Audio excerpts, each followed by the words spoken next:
Ladies and gentlemen, welcome to the Beantown Banter podcast. Hunter on the move, racing back, it's over his head, it's gone, it's into the bullpen, this game is tied, this game is tied! Rebound loose on the top of the crease, Richard score!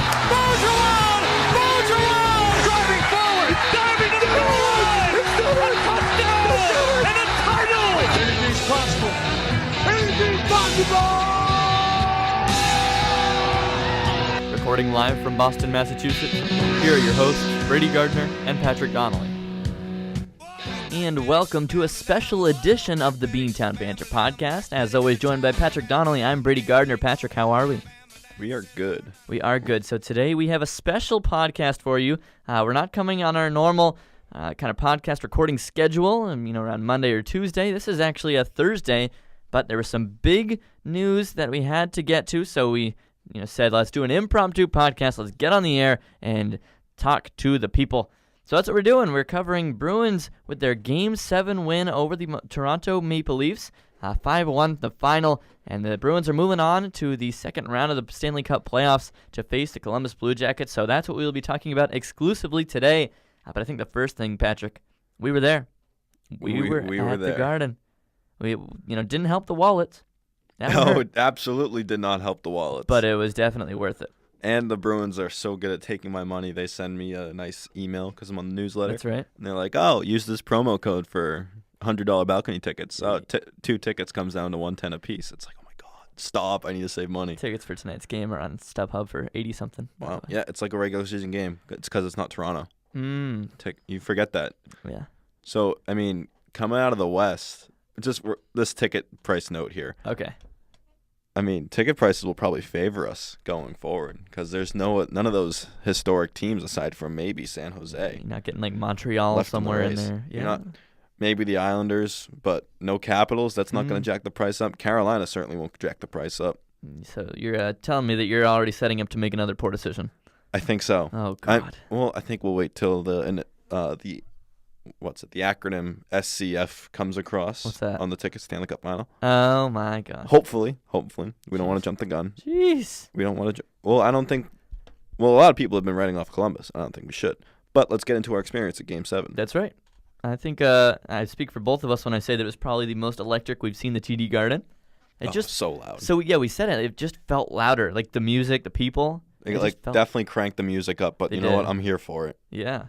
So we were up there, balcony row, or section 307, row 8. Mm-hmm. Nice view right along the stairways. There was no one sitting in front of us. The end that they shot twice on, saw every single goal right in front of us. Every goal scored in that game happened in front of us, even Tavares' So good call, because I was looking at tickets on the other end of the arena. So nice job, Patrick. And I saved us like $80 in fees too. That's a good point. We always talk about the fees. It's just painful. It's the secondary sellers, man. I know. So yeah, it was pretty cool to be there, I must say. Definitely the biggest hockey game I've ever been to. Probably the same for you. Yes, biggest I've ever been to. You've already been to playoff games, but I went to my first last Saturday, Game 2. And then my second, Game 7 against Toronto. How big can this get? Yeah. I can only compare it to like AFC Championship games. Wouldn't know. Yeah. Wouldn't. But something felt different though about being like in an enclosed arena where they can just control the entire bounces experience. Off. It was crazy. So it was shaking. It was shaking, and the Bruins gave them a reason to have it shaking with the early start there. Got 2 goals in the first period. First one, an ugly one by Joakim Nordstrom, but you know what? They all count. Yeah, you know what? However, we don't ask how; they just ask how many. That's right. And for the Bruins, they scored a lot this game. And we started off right away with Joakim Nordstrom. A little Jake Gardner turnover right behind the net. You really hate to see that. Tough Game 7 for Jake Gardner once again. Yeah. They're already writing him out of town. He was a -3. -8 between the 2 Game 7s last 2 years. Yep. And good. In 2013, I believe he was a rookie, so it's tough to fault him first playoff series, but I don't think he was good either in 2013. And really, that's a stop Freddie Anderson has to make. Yeah. I was totally expecting a shot. I was actually expecting a shot there. I thought he was going to stuff it 5-hole. And lo and behold, we didn't even know it went in for a split second. It was kind of delayed reaction. We were like, oh, my God, that just happened? Well, it looked like just a pucks on net kind of thing, and all of a sudden it sneaks through the weirdest angle. Yeah, shoot for a rebound, try and stuff it. That's what he said in the postgame. He's like, I'm just looking for a rebound. Like, Corrales in front of the net, I'm just looking for a deflection. So that sneaks in Freddie Anderson's crouched against the post that sneaks in beneath the glove and in between the pad. And that's not really where you want to put it for a rebound. No. Usually it's far pad low because it's just going to bounce right out. You still messed up the shot that went in. I don't know how much you were shooting for a rebound, Joakim. That's just being the team player in the media scrum. That's right. He's certainly going for the pretty stuff at high. But getting it through Anderson, though. And I said it about the Marchand goal in Game 6, although I now realize that goal came from a pretty significant tip off a shin pad. Yeah, so I told you that. Sorry, I didn't see the replay. Not much, I don't think there was much that Anderson knew about it then, but just getting a softer goal through him, kind of, where maybe another day he has that one. I think that kind of carried through from Game 6 to Game 7. He gives up another softie, maybe, clenching it a little bit there, and lets that one through, and Bruins got a second one through Marcus Johansson, a little bit better goal, a snipe to double the lead. Yeah, the Nordstrom's goal is obviously a backbreaker. Yeah. Early on the road, you give that up. Ugh. Right. And then all of a sudden, Marcus Johansson curling around the net, curling. Looks like he's going to pass because he always passes. And just, little snapper far side on Freddie, and didn't look like he was expecting it, to be honest. That's right. And still, that's not the worst goal you can give up, but he could have taken a better angle. Now we're getting into nitpicky like people do with Rask. Mm-hmm. But I think Freddie Anderson earned that expectation the way he played this series. That's right. He was one of the best players in the series through 6 games. Yeah, it was like, why would the Bruins screw shooting blocker side, the Bruins say. Let's just shoot at the glove every time. Let him flash the leather. That's right. He loves flashing the leather until it goes right over. But we'll get to that in a second. You had the Leafs kind of crawled their way back a little bit, though, so credit to them. They got that one goal through John Tavares. Make it interesting there, 2-1 halfway through the second. Yeah, the first period was pretty even, I thought. And I think, again, we saw the Bruins. They didn't come out flat or sleepy like I was afraid of. Yep. But they did come out and try and make it too complicated again, and they got away with it, and they even scored 2 because of it. And say what you will about that, and then they come out in the second period. It's kind of the same thing, and Toronto's like, hey, let's pick it up here. They're playing sloppy. They got the effort, but they're not executing. So let's take it to them, and then kind of soft call on Carlo. Not going to sugarcoat it. But Leafs get the power play. They're snapping it around, and I don't think Tavares' goal was on the power play, was it? No, it wasn't. Leafs went 0 for 2. Right. But it was soon after the first power play. Tavares just makes his way through and snipes one on Rask. That was a good goal for Tavares. It was. It was Go ahead. It was kind of the same thing we saw as Johansson do, except minus the curl, just coming straight at you. Yeah, and people say like Tavares, oh, you went to the one team that isn't in the second round of the playoffs. I think he did everything he could. He shut down the Bergeron line. Maybe there's some problems with Bergeron's health right now. Maybe that didn't help him too much. But Tavares was out there basically every time Bergeron was on the ice, and he, kind of negated those 2 lines. I think that's a job well done if you're John Tavares. Yeah, those 2 lines certainly canceled each other out, and everyone's saying, oh, John Tavares didn't get it done. Where are those snipes? Well, he does a lot of his work down low and in front of the net. And he created headaches for the Bruins in front of the net. He only had 2 goals this series. One was an empty net. One was that goal in Game 7. The Game 7 goal mattered, brought them back within 1, and I believe he had 3 assists otherwise. And really, he did his part. Austin Matthews did his part. Mitch Marner showed up for the first few games, but once the Bruins got used to him, he kind of disappeared, even though you did hold your breath anytime he ISO'd Zdeno Chara on a rush. Because he's just so Chara did fine. He was fine. People criticize him so much in the series. He did fine. He got Game 1, he looked pretty bad. Everybody Game did. 3, too. Everybody did. And you look at the sheer speed and shiftiness Marner has versus the walking knee injury that is Zdeno Chara. Wow. And it's you got to hold your breath. But right. Who else from the Leafs really showed up? Morgan Riley should have been the Norris finalist, and he was good all series long. He had that goal in Game 6. Right. And Nikita Zaitsev, Ron Hainsey, Jake Gardner. Yeah. Travis Dermott even didn't have his best stuff, and Travis Dermott's going to be a good player in this league someday. Mm-hmm. Good players, as Mike Babcock would say. That was pretty good. Good player. They're going to bring our stuff. We're going to have our best stuff. We're going to have good players. All we can hope is that I get some effort and hard work. Wow. My players come out hard. Where has this been all serious? All I ask for is hard work. Good players. Oh, man. I think he's the most overrated coach, but we can get into that for the postmortem of the game. Wow. All right, so you talk about some guys who maybe didn't get everything that they were expected to get from this series, and I think in Game 7, Tuukka Rask really had something to say about it and kept them quiet. He was really solid there, especially in the second period, trying to keep Toronto off the board and canceling out their 2 power play opportunities in which they spent quite a bit of time in the attacking zone. Yeah, Tuukka Rask stood on his head. He did. He kept you in it. He stole you a 5-1 game, which sounds ridiculous, but he stole it. I'll admit it. And he stole you a 6-4 game, but you know we what? won't. Well, that's in the past. Rearview mirror. We're just going with Game 7. Isn't Game 7 in the rearview mirror now, though? No, we're gonna bask in it. Oh, we're gonna bask in it with Rask. Correct. Oh, okay. Rask is gonna bask in it. Jeez, if you just saw what Patrick just did, you would just lose so many brain cells. Gotta get the sound effects in there. Wow. So yeah, Tuukka was rock solid. 32 saves. A lot of big ones, a lot of double saves. First start of the game, he had that good push across crease to one-timer on Marner. Yeah. I mean, it's hard to remember Hyman specific ones because it just felt like every single save he made was just flawless. Well, I just remember there was one. It was that 2-1-1 where he does the push-off and makes the save on the one-timer. I believe it was Marner. It might have been Hyman. And Jack Edwards just lost his mind in the broadcast, but it was kind of a delayed reaction, a split second. And what a save by Tuukka Rask. Right. But anyways, first start of the game, he earned it. He did. Hopefully shut some people up. They're going to say, oh, where is it every day? This is what it should be like. Or, oh, let's see it in rounds 2 through 4. Mike Babcock, good players. Okay. Yeah, you just did it again. Tuukka Rask needs to be a good player for the rest of the playoffs. Well, he was in Game 7. And I think in Game 7. It was his best Game 7 performance of his career. So that's encouraging. Interesting. Right? I'm trying to think of it. Yeah, it is. He's 2-2 all-time Game 7, sub 900 save. Most goalies are, though. Okay. Because it's just such a small sample size, so you got to take it with a grain of salt. Alrighty. Freddie Anderson's now 0-3. I believe it's a sub 850 save percentage, and it's like a +3 goals against. Where, overall playoffs, Rask is third all time save percentage in playoffs. Wow. Second, it's tough. It's interesting. He's up there. Yeah, he's up top there. 5. Sneaky, but he's up there. Tim Thomas is number 1 save percentage. What a all man. Time. But that's inflated. That's inflated. Okay. Regardless, Tuukka did get some help to start the third period. Sean Corrali with probably one of the goals of his career.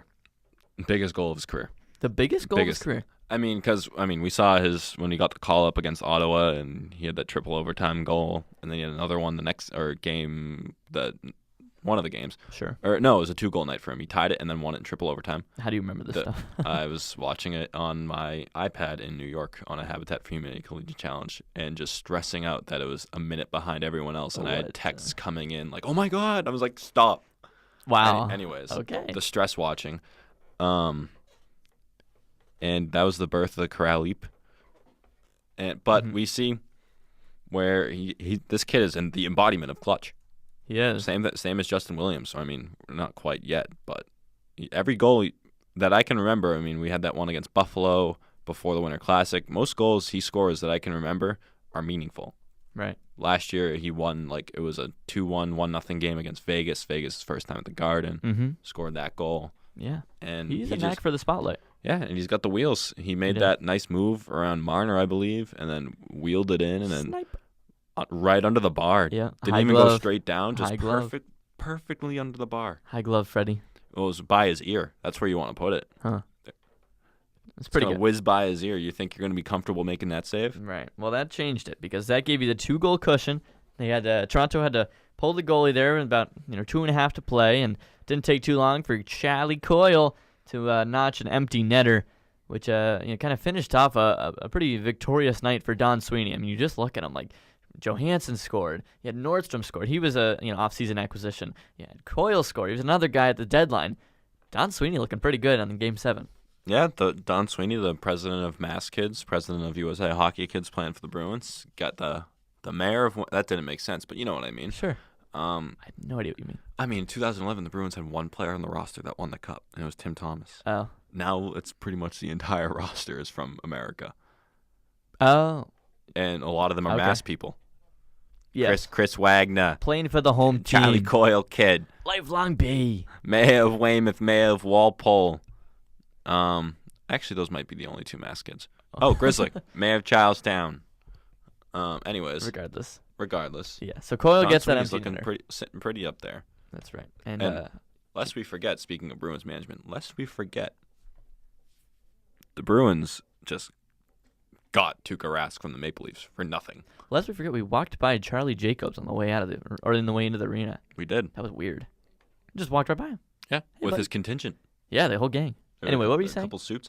I mean, throw back to when the Toronto Maple Leafs just gave us Tuukka Rask for Andrew Raycroft. That's a long time ago. And then they pan up to Raycroft in the TV set. Yeah. And then they pan up to the Bruins management box, and there's John Ferguson Jr. just sitting there. You don't know who that is. I believe. Not a clue. He's former Maple Leaf management, and I believe he is the guy who traded Tuukka Rask. Oh, thanks, buddy. I know he was affiliated with the Maple Leafs in management, and it did not go well. That's and pretty I funny. believe that was his role. What is I could be going wrong, though. There's something There's rolling by outside. Avalanche in the hallway. Okay. Earthquake. Okay.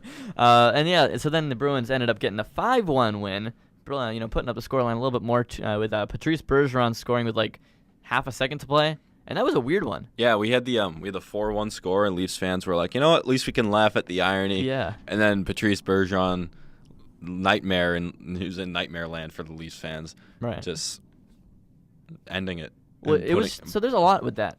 I mean, you talk about how it's kind of just funny that he would score there. It was actually the over under of the game was 5.5. Yep. That made it 6. That's pretty funny. Mhm. And then weird for Bergeron to do that. We To ice it? Well, yeah, he didn't need to ice it. The game's No. already been iced a It's- long time ago. I see no problem with it. Just dumping it in the net just to do it. That's Why a not? weird thing for Bergeron to do. That's not. I think he was probably frustrated because he'd been shut down by Tavares for most of the series, and he says, "Hey, I'm going to get one now, haha!" Last laugh. I think that's heat of the moment. He doesn't know. Just put it in the net. He probably thought Instinct. there was like 10 seconds or something. Okay. And just instinctively put it in. But meanwhile, behind the play, we have David Pastrnak Yeah. like sucker punching someone. That's right. It's his Shocked- only involvement of the game. Thanks, shocked Pasta. he's not hearing from the league, or at least Really? from where we were in this. From where I haven't seen it on replay, and my video is not good of it. Okay. But from where we were in the stand, it looked like he just wound up and suckered somebody. I think it was Nylander I had a video or of it. Muzzin. Not completely sure who it is. Yeah. But Alrighty. Well, he the wouldn't sucker Bruins. Nylander, they're best friends. Really? Yeah. That's cool. If only Nylander had been traded by the Toronto Maple Leafs, then maybe they could have got some defense. Should have been. Anyway, so the Bruins are through, and some didn't see it coming. Some being Patrick, and so we gotta I'll just. admit it. Can we go through memory lane here for a second, Go Patrick? for it. I've done some research. Go for it. He's done some Friday, digging. April 19th, Can we get a timestamp? 9:27 p.m. They're done. They're done. Thank you, Patrick. They still are like suck, he separate says. texts. I haven't been this upset about a loss in a long time. Pathetic, really, really, really pathetic. I haven't moved from the couch, he says an hour after the game ends. I don't believe in them right now, he says at 9:53. I've hit a low point. It really ruined my night. Ethan, who has come on this podcast, asks, do you think they'll win? Patrick says, I'll be honest, things look pretty bleak.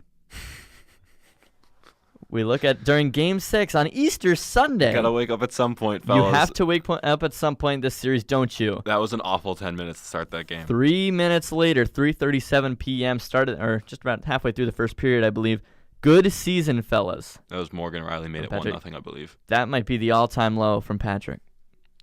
Just had to let it be known. Can we go up the rise of the roller coaster, though? I don't have it with me. Oh, you don't? No. Well, I think it was all caps. Let's go. Oh, yeah, of course. You jumped right back on the train after Yeah. getting run over Of by it. course. I have to. Yeah. It's the fandom. It's the Phantom. You're wearing a Tuukka Rask's good shirt right now. He loves the roller coaster. He really does. He is good. All right. So Columbus. Next round, moving along to Columbus, and we'll get some expert perspective on this too, because we do have Matt Castle joining us shortly here. So he'll give us a little bit of insight because he's the professional behind it. So we got some thoughts though on Columbus right now. What do you think? I think we're writing them off. Yeah. Way too early. I think everybody is. I mean, we see on Twitter, like, Carolina wins Game 7 last night, and roller coaster of a game. And everyone's like, Matt himself, Yeah. Bruins road to the cup may not look easier That's right. than it has right now. Mm-hmm. And I don't know if that's the exact quote, but that's the gist of it. Here's the thing, though. It's true. On paper, Are you? Yeah. But it are doesn't you matter afraid on of paper. the Islanders and the Hurricanes? I'm afraid of the Islanders. They're not the Penguins or whoever, the Capitals. I'm Who- afraid of the who- Islanders. Really? Robin Lehner has never played hockey like this in his life. Okay. This The is the Trotz Robin. team too. You've troubled the Trotz teams. This and Barry Trotz. Yeah. The Trotz effect. I mean, the Bruins were able to handle the Islanders this season, but I mean, it's It's like Columbus. I mean, no pressure at all. That's right. I mean, Well, pressure. They did win that division, yeah. or they didn't. Washington ended up winning, but they were there for most of the season. They shot everyone down. It was like, oh, you're going to be in the basement. Where's Tavares? And here they are. Yeah, and they dumped everything into this team, though, so that's a little bit of pressure. How have they dumped everything into Like this all their team? assets, they went out and got Duchesne and We're talking about Zingle? the Islanders. Oh, whoops. You just said the Blue Jackets. No, I said I'm afraid of the Islanders. My bad. Moving on. Well, that's my thought on the Blue Jackets. Sorry. Continue. We're not on to the Islanders yet. That's next series if we get there. I'm just saying. But anyways, I mean, on paper, nobody scares me, especially in the West. Yeah. San Jose is a bunch of pushovers. I'm shocked they made it past Vegas. It was a kind of iffy call in Game 7. But also Vegas, don't give up 4 in the power play. 4 in 4 minutes. 4 in the power play, good players. They weren't good players. No, for 4 minutes they were not. No, they were not. And Fleury looked like the 6 years ago Fleury that got benched for Thomas Vokoun. Oof. And, I mean, nobody in the West really scares me because they don't... no. Yeah. Well. Anyways, but Columbus, we can't write them off. No. You look at the defense, much better than Toronto's. Much better. Where your top 4 has Seth Jones, Norris Trophy. He's not in the Norris Trophy this year, but... Could be. No, he's not one of the 3 finalists. Well, I mean, he could be in the conversation. Yeah, he probably finished like 4th or 5th. Especially the way he's played in the playoffs. Yeah, and that sniping game 1 against Tampa Bay. That changed it. Yeah. That was the go-ahead goal, right? It was. That tilted the series. He's good. Yeah, you just can't let the snowball start rolling if you're the Bruins. Because you saw that Tampa Bay just jumped right in the snowball and just fell down the hill. Bruins have to get up early. They have to go up Metaphorically. 2-0 in the series and just squeeze the life But out. have to. You just got to stay even. I think that would help things easy. I would ease say along. you got to wait for Bobrovsky to turn into a pumpkin like Anderson did. Because Anderson was playing out of his shoes for 6 games, and all of a sudden he chokes it away in Game 7. And I think Bobrovsky's kind of the same makeup. You don't know what you're going to get from him. Well, we saw Bobrovsky played out of his shoes games 1 through 4. Yeah. Except Game 3. That was kind of barn burn. Or Game 2 or 3, whichever one was like 5-4, I believe. 3 first-period goals in Game 1. Yeah, it was kind of a barn burner. And as Jack, I would say, Martha, the barn's on fire. And it falls on deaf ears because nobody gets the joke. I don't get it. Exactly. Okay. I think it means the barn burner. Anyways, I don't know where Martha comes from. Yeah, who's Martha? I don't know. Interesting. Um, Thanks, Jack. But Bobrovsky, we've seen year after year just can't stop a beach ball Right. in the playoffs. And here he is playing well. You wonder if it's the contract incentive since he's hitting the open market this summer. You wonder. But at any moment he could turn into pumpkin. Clock strikes midnight, and really, it's anyone's guess. That's right. Anyone's guess what kind of Sergei Bobrovsky shows up. Yeah, anyone's guess what kind of series this is going to be. Because I feel like it could go Bruins sweep or it could go Columbus sweep if they keep playing the way that they did in the first series. This sounds so bland and so cliche, It but does. it could be over in 4 or 5, or it could be over in 6 or 7. Yeah. It definitely, absolutely could go 7. So, I mean, we were talking about like the road ahead. I feel like this is the best team out there other than you. It depends on how. I would wait and see and say depends on how the Islanders look versus Carolina. Yeah. But I'm I not think sold on them, especially playing in Barclays Center. I'm not sold on them. I think this is gonna. We just talked about the Maple Leafs being your toughest test. This might be your toughest test. Right. Well, it's a whole lot better than getting Tampa, as they were expected. Yeah, but I think you're also getting a better team than Toronto. You're getting a deeper team. Down the middle you go. Better team than Toronto. I think deeper. Certainly. Okay, I think so they're Toronto. deeper, but are they a better matchup for the Bees? I think they are. I think I don't know. you I match mean, up against them a little bit better. Because, I mean, Josh Anderson is kind of like Tom Wilson light. 20 to 30 goals. Free version. And he's blazing speed. Unbelievable. And down the middle they go Pierre-Luc Dubois, who's still a young guy, franchise centerman. And you got Matt Duchesne, elite top 6. And then you go Boone Jenner, perfectly adequate third-line center. He's kind of like... I hate making these Leaf comparisons, but he's kind of like a Kadri Light, where Ew. not in the play style, but where your third line center is that strong. And then you got Boone Jenner like barely scored at all last year. He's had a good bounce back year this year though, so we'll see what happens there. Yeah. And then you got Riley Nash, wherever he ends up playing, whether it's wing on the third line or center fourth, who knows? They're a deeper team. They're deep, but are they, the same fast team that Toronto has? Are they going to attack you in waves? Absolutely. Are they? Absolutely. Artemi Panarin can keep up with the best of them. Cam Atkinson is so underrated with his speed. I don't know. You got Ryan Dzingel. Duchesne is so fast. I just think of Toronto. You think of like little guys that just going to skate circles around you. Now you I kind don't of know got if big I guys. think about that. You got What? big guys who are going to skate circles around you. Are you sure? Dubois is a big kid. I Josh don't know. Anderson's a big Man, kid. You're really hyping up the Blue Jackets right now. I just don't want to overlook them. Definitely. And I'm just making sure all the bases are covered. Like, this isn't going to be easy, boys. Yeah. Well, it'll be another test, but based on the way that they survived the Toronto series, you'd like to think that the Bruins are going to be the favorites in this one. They've got home ice, and it starts tonight. Yep. Get off to a hot start in the series. You take a stranglehold on it, and maybe you can finish this one off a little bit early, get some rest for you. Because they do talk about, you're playing every other night, really. You just had an exhausting series against Toronto. Can you go another 7 games now? Like, it's tricky. And especially Tuukka, too, a guy that has had some struggles when he's been asked to play every other night for multiple weeks. Well, that's why they kept him under 50 starts this year. I know, but he can't, share starts now. He's playing every single game. But we talked about this going into the playoffs, where we have the luxury of Yaroslav Halak behind him. So you're still going to pull Rask if it gets ugly? If it gets ugly, I think, yeah. Like, if it's a 4-0 game early, save him. Interesting. I don't know. It's interesting. It is. Well. But we're just having a frank adult conversation about Columbus and what to expect. Listen around, kids. It's going to be tough. No, it's not going to be easy. Nothing's going to come free. Even as easy as the picture looks on paper. Out the window. That's right. Well, they say, NHL is the hardest to predict in terms of the playoffs. That first round showed that. That's right. Anything can happen. So all the division leaders are gone. First time in the history of American sports, all 4 major sports, that all 4 1 seeds. Nuts. See ya. So yeah, it's a big potential for things to go anyway, really. So you just have to hope that the Bruins end up on the right end of it. So with that, we're gonna introduce our guest for the day. You've heard of him before, and so let's bring in Matt Castle here. All right, so for the expert's opinion, we have Matt Castle here once again. He appeared earlier before the playoffs began, and he is back. He's a writer for BruinsDaily.com. How are we doing today, Matt? I'm good. How are you? We're doing well. So first off, just for starters, how was your experience up there in the press box for the series, and especially Game 7 there? It was awesome. It's my first playoff experience, so it lived up to the hype. Game 7, of course, so yeah, I can't complain. Alrighty, so just kind of taking your thoughts through this series, and I guess just kind of first off, did you think it kind of went the way that you expected, or were there some things that you saw that you didn't really see coming?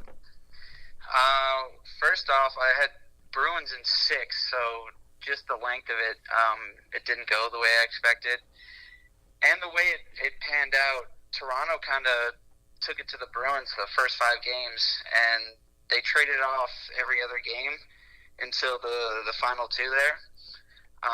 And I think Toronto actually was a lot better than I was expecting. I thought the Bruins, the way that they've dealt with them during the regular season, last postseason, that I thought they would have had a little easier time dealing with the Maple Leafs. But the Maple Leafs are a good team, so credit to them. They give the Bruins a lot of issues all around. So, yeah, it was an exciting series for sure, though. Yeah, I agree. I think the Bruins actually got away with not playing their best hockey by and large for most of the series. And I think the Maple Leafs made the Bruins work hard for most of the series rather than we thought it might have been a bit of a cakewalk. But, yeah.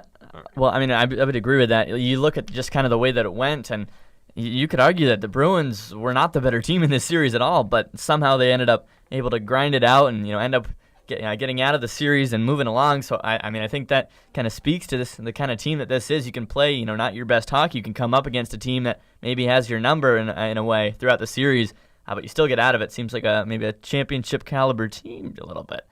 So just looking at that Game 7 in particular, Matt, kind of the way it went, who would be your MVP overall? I have a guess, but I'd just like to hear it from you. It's tough. I mean, obviously on the surface, Tuukka Rask. Yeah. Stopping 32 out of 33 saves, or shots, I should say. He was terrific, and that's what you need out of a Game 7 performance from your goalie. So hats off to Tuukka.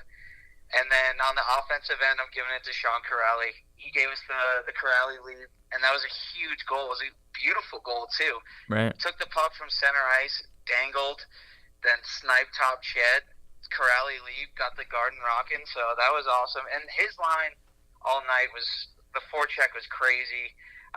Nordstrom got in on the action with an absurd goal, but that fourth line really brought the energy, and yeah, Corrali was a pleasant surprise there. Yeah, I think I agree with that, especially with Tuukka Rask. I think first star of the game was pretty warranted, and definitely putting a lot of people to rest, we hope. Maybe on that 2 to 6 show we talk about sometimes. But it was a story of unlikely heroes. We saw Sean Corrali come back from injury and didn't necessarily have his best stuff until Game 7. And even then, Marcus Johansson, who had sickness, knocked him down pretty bad, and Joakim Nordstrom, who much maligned by us. Well, that's right. We also saw, Matt, we were mentioning these kind of down the depth chart guys who, Corrali wasn't in there to begin the series, or, other guys like maybe Nordstrom had been kind of on the bubble there. But the coaching decisions or the lineup decisions by Bruce Cassidy, take David Backes out of there despite some strong performances.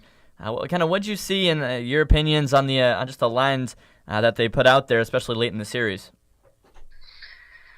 Well, I think they were still tweaking it, honestly, to go into Game 6. I didn't think they had found their best lineup, but they came out in Game 6 and were firing, and they kind of went with the if it ain't broke, don't fix it mindset for Game 7. So they kept it exactly the same, I believe.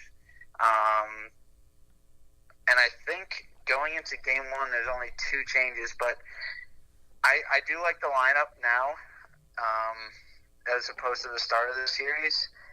I don't know if you can necessarily count on Nordstrom, Corrali, Coyle all scoring in the same game, and Mojo too.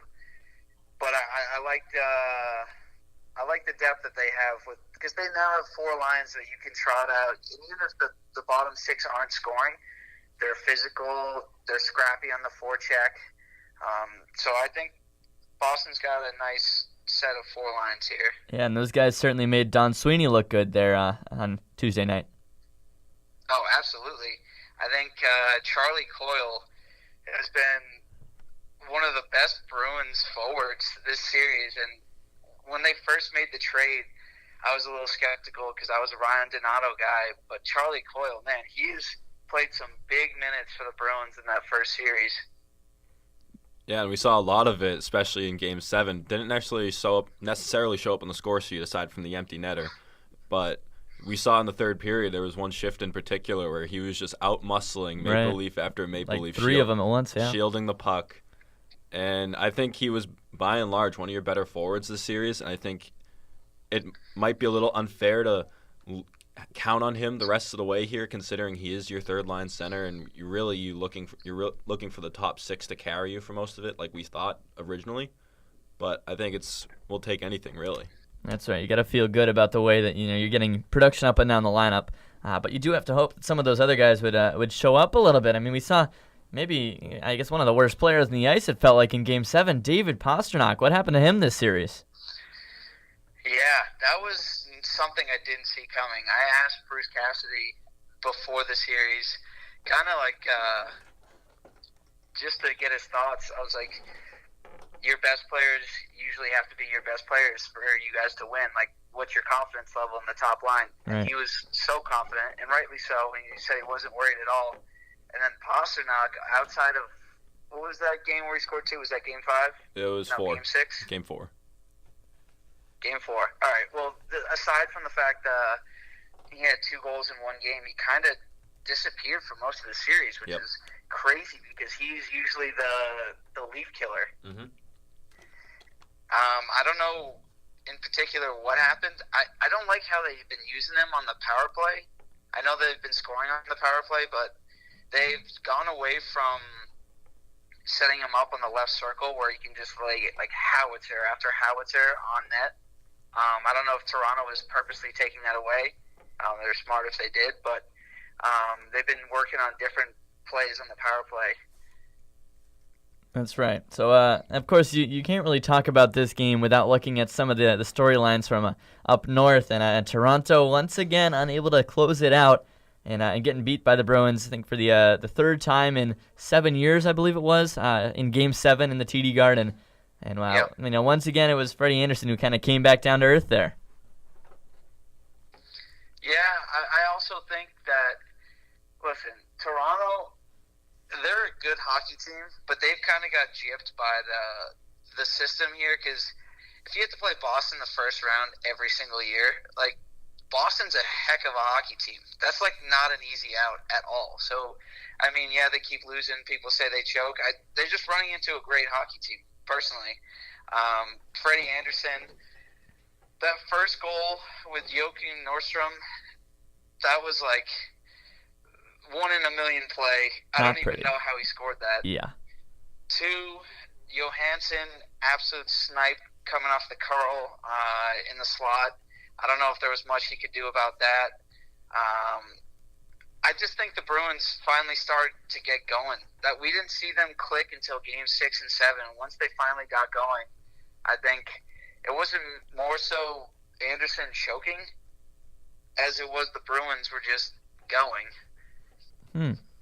Interesting. All right. And I think you also feed a little bit off of the goaltending that the Bruins were getting too. Patrick, any thoughts? Well, I think that's exactly where Anderson gives up that first softie to Nordstrom, where it just makes its way between his glove and his pad. He's crouched in that far post.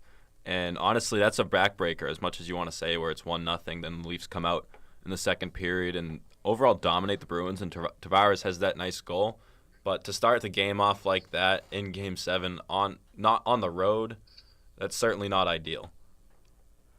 That's right. So I guess moving forward here, you're through the Leafs. You're through the Atlantic Division because Tampa are gone now too, and so you're on to the Columbus Blue Jackets, who were able to sweep the Lightning in somewhat shocking. Get it? Lightning, shocking. Okay, cool. Shocking form. So you're moving on to the Blue Jackets. So Matt, what are your thoughts on them as we enter this series later tonight? First off, I think it's crazy that we're not seeing Tampa Bay in the second round. But hey, we have Columbus here, and I think Columbus is definitely a scrappy team, not to be overlooked. I think I put out a tweet last night that sent everyone into a frenzy. I said that this was like Boston's easiest path to the finals ever, and people like freaked out. But Columbus is they're going to be a good team. They obviously have the big additions from the trade deadline from Ottawa. So I'm looking at their lineup right now. They've got a ton of speed. That's the one thing that sticks out. Artemi Panarin, Cam Atkinson, Josh Anderson might be the fastest guy I've ever seen. So I think they're going to be a good test. My prediction, I got Bruins in 6 again, because I don't think Columbus can replicate that performance they had in the first series. I mean, you can't.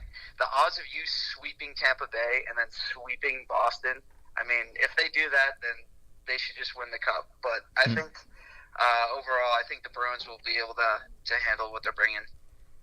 I agree. I think the Bruins can handle it. I think, and like Toronto, this series could go the length, or it could finish in 5 or 6. Really, it's anyone's guess at this point, just based off the way both teams have played.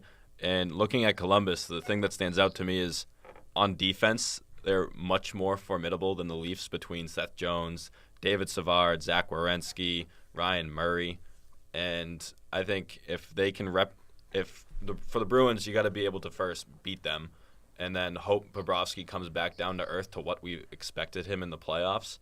And of note, the last time the Bruins played Bobrovsky in the playoffs was the 4-0 sweep of the Flyers in 2011. It's a long ways away, but it's true. I think it just really kind of sway with what does the what kind of Blue Jackets team do we get here? Because they've had their ups. Certainly, we saw it in the first round there. That's about the best we've seen them play as a collective unit. But then they've certainly had their downs, saw it plenty of times during the regular season, and in a way, almost even just barely squeaked their way into the playoffs. So I think if they bring it, you're in for 6-7 games, and maybe they even get by you as the 8 seed. But if they're not their best, I think the Bruins can capitalize on some of that, like they did at points in the regular season there. I think one of the things about Columbus is they're a team that, yes, they barely got into the playoffs, but they're playing their best hockey at the right time. Whereas like a team like Tampa Bay, they had gone into the playoffs like infinity points in front of everyone, so they were kind of coasting. They hadn't really been facing adversity at all, whereas Columbus down the stretch was playing every game like a Game 7, so they were playing their best hockey, and then they came in and just wiped the floor with Tampa, which is crazy. But yeah, I think they're going to be hungry, obviously, and we'll see. They also have Riley Nash, ex-Bruin, on there, so that'll be a nice reunion. And Adam McQuaid, Adam McQuaid, too. But we look at the Tampa series, and speaking of Columbus playing their best hockey, it seems like the pressure's completely off them now. The pressure fell right onto Tampa Bay. They folded like a house of cards in Game 1 as soon as Foligno made it a 3-1 game. Right. And they just, Charmin soft from Tampa Bay, just never looked back. And really, Columbus, no expectations now. The fans, there was an 8 seed. They were supposed to lose to Tampa. Now the sky's the limit for them. That's right. They're definitely the ones that are kind of playing on house money, as you'd say. Although you do have to look at the changes that they made there at the trade deadline, and you wonder, is this really the only shot that they have at the Cup before things start to go to rebuild mode a little bit in Columbus there? So kind of just looking also here, and we talked about it last time, but talking about it again, just the health of this team does seem like there are a couple of question marks there. Kevin Miller still out and has to be seen when he could potentially be making a return, and another guy is Patrice Bergeron. Didn't look like himself at times there in that first round series. So maybe something's up with him. We don't know. But Matt, any thoughts on the health of this Bruins squad going forward? I think everyone around this time of year is definitely dinged up a little bit. That's what Don Sweeney said yesterday, that some players were dinged up. I saw Kevin Miller at the Garden for Game 7, and he was in a heavy knee brace. And he was he was doing a little limp up and down by the media or whatever. Right. So that was kind of shocking to see, and he's week to week because the initial diagnosis, whatever, he was supposed to eventually make it back sooner than he is now. So I don't know if we're going to even see him against Columbus, to be honest. Yeah. And then Bergeron, you never know with Bergeron because he plays through infinity injuries, so he did not look like himself though this past series. I'll give you that much. So, I mean, you never know about his health. I think, for the most part, they have a ton of depth. That's the best part about the Bruins is John Moore's going out with an upper body injury today. He's going to be day-to-day. And you slide Connor Clifton right back in, which, honestly, I kind of like Clifton more so than Moore with the way Moore's been playing this playoffs. And Clifton just brings a physicality that's, kind of unmatched. So that'll be a nice addition. But for the most part, considering all the injuries they went through during the regular season, they're at a good spot right now. Yeah, and I think with Moore, you saw it kind of looked tentative at times when he came back from that injury. And I agree with Clifton where he kind of he's better at plugging the hole left by Kevin Miller just because of the tenacity and the physicality he brings. We say Cliffy hockey where he's decking everybody in sight. Right. But as far as Patrice Bergeron, when we saw during practice during the Toronto series too, when they're trying to mimic Toronto's penalty kill, they're doing a triple team on Bergeron. So they're trying to factor for him not being a factor on the power. Well, that's really repetitive, but they're trying to just make up for his loss, whether it's because of his health or Toronto's game plan, but we don't know. All right, so I guess it all comes down here to the big question. I know we asked you this also a couple weeks ago, but maybe your thoughts have changed a little bit. But does this team have it in them? We know you mentioned that kind of controversial tweet there of the road looks pretty good. What are your thoughts on this team? Can they do it?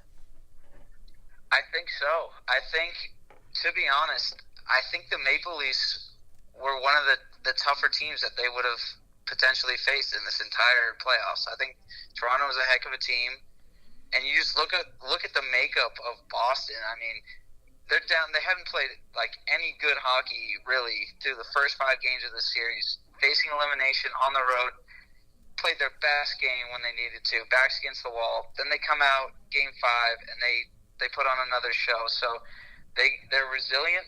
They got the talent. If their big guns show up, they can go very far. I mean, obviously they're going to go as far as Tuukka Rask takes them, but the road just got really easy. No Washington, no Tampa Bay, and no Pittsburgh, all out in the first round. So you got Columbus, New York, and Carolina. And coming into the year, if you told me those are the three other teams in the Eastern Conference, I'd be like, pencil Boston in for the finals. I'm not getting like too crazy here, but it looks promising. And Boston is definitely they're now the favorite to win it all. I'm pretty sure on like OddsShark or whatever. Mm-hmm. So we'll see. But I mean, obviously, got to take it one game at a time and don't overlook any opponent, obviously. But yeah, I think Bruins fans should be excited. So second round starts tonight. So we'll see. That's right. Still a long way to go, but I know Patrick here thinks it could be done. I think it could happen, but here I was on Friday after the horrible Game 5 loss where I called them done in a couple group chats. Right. It's just riding the roller coaster of emotions. That's all it is. And I certainly think they can get it done. On paper, it looks favorable, but we know that goes out the window this time of year. So we'll certainly see. Yep. But we will see, but hopefully we'll be talking in 2 weeks about going on to the next round, whether it's against the Islanders or the Hurricanes. Maybe we'll have Matt on again for that. But as always, Matt, thank you very much for joining us. And before you leave here, how about a prediction for this series? Bruins in 6. Hopefully no overtimes because I don't think I can take it. Oh yeah, we got no overtimes in that Toronto series, which is a little bit surprising. But I think it did help us a little bit and didn't let us lose a couple of years off our lives. But yeah, thanks for joining us, and we'll see you again. Potentially in a couple of weeks. Good luck this series with your coverage. Thank you. Appreciate it. Thanks, Matt. All right, so that will do it here for this special edition of the Beantown Banter podcast. We hope you enjoyed listening to it. Kind of unusual, joining you kind of middle of the week here, not our traditional weekly podcast. But yeah, that's it. So good luck to the Bruins going forward, and we'll have constant coverage of them, of course, starting back again next Monday. Thanks for joining us, and we'll see you then. Go Bruins.